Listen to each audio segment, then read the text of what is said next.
جی بھائی جان، میرا نام حزب اللہ ہے اور میں سکر سندھ کا رہنے والا ہوں۔ مجھے آپ نے جیسے گروپ میں کہا تھا کہ آپ کا رابطہ مولانا عبداللہ حیدر صاحب سے ہے کہ انہوں نے کہا ہے کہ آپ کو یہ آپ گروپ چلائیں، تو اسی طرح میں نے سمجھا کہ آپ کا رابطہ ہوگا، اس لیے میں نے آپ کو یہ وائس کی ہے۔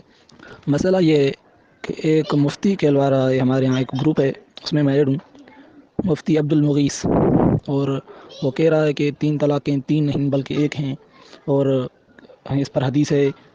جب روایت پیش کی ہے کسی دوست نے کہ حضرت عبداللہ بن عمر رضی اللہ عنہ کے بارے میں، تو انہوں نے کہا بھائی ایسے کیسے صحابہ کی ٹکر ہو رہی ہے نبی صلی اللہ علیہ وسلم کے فرمان سے، تو اس طرح ہمیں رہنمائی فرمائیں گوش کر۔ میرے بھائی، رسول اللہ صلی اللہ علیہ وسلم کی صحیح حدیث ہے کہ حضور صلی اللہ علیہ وسلم کے پاس ایک شخص آیا۔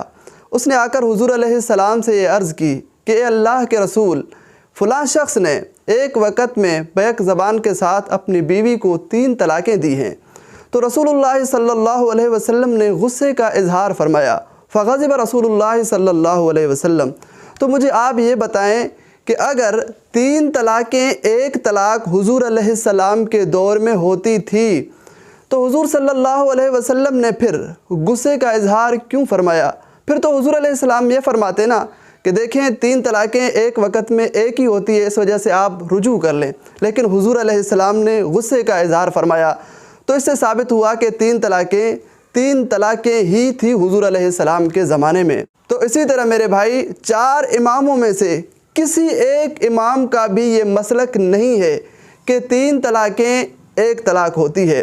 اسی طرح امام بخاری رحمۃ اللہ علیہ بھی اسی نظریے کے قائل ہیں کہ 3 طلاقیں 3 ہوتی ہیں، 1 نہیں ہوتی۔ اسی وجہ سے تو امام بخاری رحمۃ اللہ علیہ نے اپنی کتاب بخاری شریف کے جلد نمبر 2 میں یہ باب قائم کیا ہے، باب من اجازت طلاق الثلاث۔ اب اگر کوئی شخص یہ اعتراض کرے کہ بھائی دیکھیں 3 طلاقیں ایک وقت میں دینا یہ حرام ہے، تو حرام چیز کیسے واقع ہوتی ہے؟ تو آپ اس سے یہ سوال کریں کہ بھائی یہ آپ نے قاعدہ قانون کہاں سے لیا ہے؟ یہ قاعدہ آپ نے کون سی کتاب میں پڑھا ہے کہ حرام چیز واقع نہیں ہوتی؟ دیکھیں مجھے آپ بتائیں کہ اگر کوئی آدمی کسی کو تھپڑ لگائے یا لاٹھی لگائے یا لات لگائے، تو یہ لات لگانا یہ بھی کیا ہے بھائی؟ حرام ہے نا۔ تھپڑ لگانا یہ کیا ہے؟ حرام ہے نا۔ تو تھپڑ لگانے سے، لاٹھی لگانے سے لاٹھی اس پر واقع ہوتی ہے یا نہیں ہوتی؟ واقع ہو جاتی ہے نا۔ جب لاٹھی لگانے سے اگرچہ حرام ہے واقع ہو جاتی ہے، لات واقع ہو جاتی ہے حرام ہے، تو پھر یہ طلاق واقع کیوں نہیں ہوتی؟